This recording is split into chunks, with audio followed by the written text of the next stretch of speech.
Okay, let's try another example just like the hot dog toppings, except we're not going to be as sophisticated.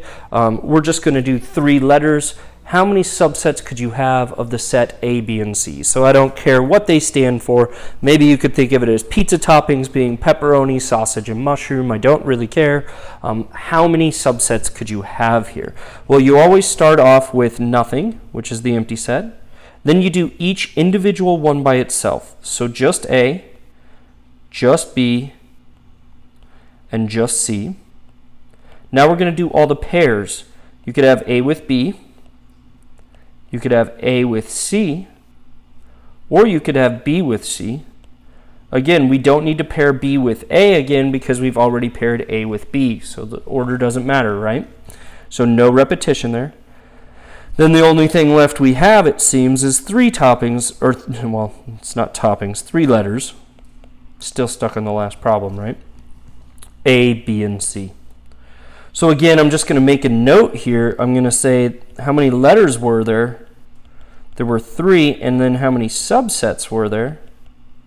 How many total possible were there? Well, let's count them. 1, 2, 3, 4, 5, 6, 7, 8 total possible subsets. Again, this is not what the problem asks. This is just me doing a little bit of extra work so the next part makes a little sense to you.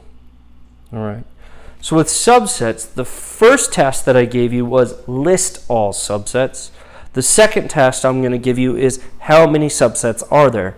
So we noticed on the previous problem there was a total of 16 possible subsets when we had 4 toppings. And on this one we noticed there was a total of 8 possible subsets when we had 3 elements, or if you want to call them toppings, that's perfectly fine. So let's go ahead and read this. It says, in some applications, we need to determine the number of subsets without making the actual list of all subsets. Imagine if we had 50 items. It would take forever to count the number of subsets and write them all out. So it says, we know that the empty set has 0 elements, and the only subset of the empty set is the empty set. A set with 1 element has 2 subsets, namely itself in the empty set. It is easy to show that a set with 2 elements has 4 subsets and a set of 3 elements has 8 subsets. And the following diagram summarizes the above results. So the first line is the number of elements, or as we saw it, the number of toppings, right? And then the next one is the number of subsets, or how many distinct quote-unquote hot dogs could you make. So if you had the empty subset, if you had no toppings, there's one way to do it. You don't get a hot dog. If you had 1 topping, you could either have a hot dog with no toppings or 1 topping, giving you a total of 2. If you had just ketchup and mustard, you could have nothing, ketchup, mustard, or both ketchup and mustard, which would be the 4.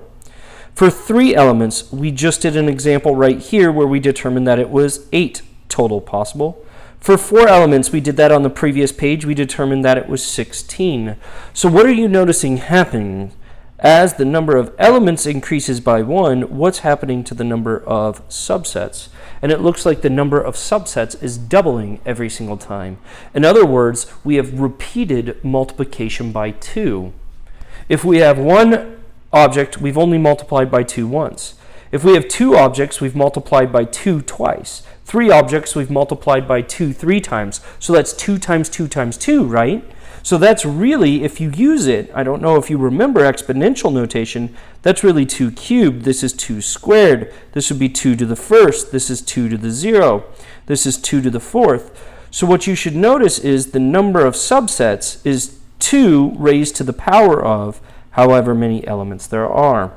And that's exactly what this next part tells you, as it says a set with n elements has 2 to the n subsets. If you want to know how many subsets there are, not what are the subsets, how many subsets are there, then you just do 2 to the number of elements.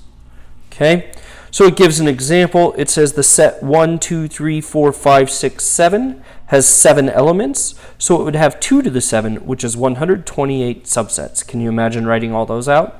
Let's make it even worse. The set 4 through 15, again, you would do high minus low. 15 minus 4 is 11, but then you need to add 1, which would give us 12 total elements.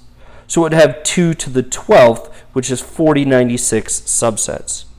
Again, the empty subset has 0 elements, so it would have 2 to the 0, which is one subset. Of course, the empty set is a subset of itself. Okay?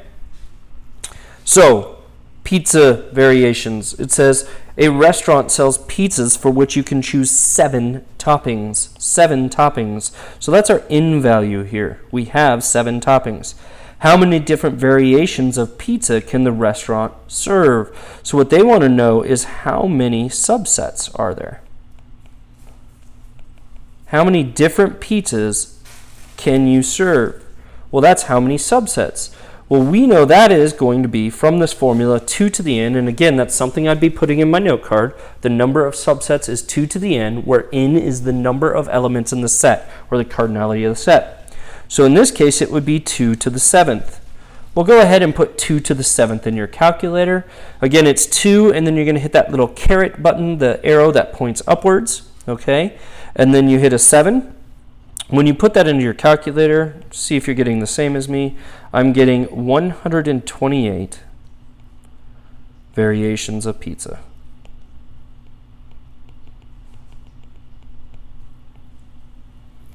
Okay, let's look at the next one. It says, what is the minimum number of toppings the restaurant must provide if it wishes to advertise that it offers over 100 variations of pizza? So we know 7 is enough. We know 2 to the 7th is 128. So if you have 7 toppings, that's certainly enough to say you offer 100 because you already offer 128. So the question is could we offer any fewer? So consider 6 toppings. If we had 6 toppings, and here I'm going to write 7 toppings. So 7 toppings was 128 variations. 6 toppings would then be 2 to the 6th, and go ahead and put 2 to the 6th in your calculator. I'm getting 64 variations. So the idea is 6 toppings is not enough. So how many do we have to have? We have to have at least 7 toppings. 7 toppings was enough. 6 wasn't. So if they have 7 or more, they can say they offer at least 100 distinct variations of pizza.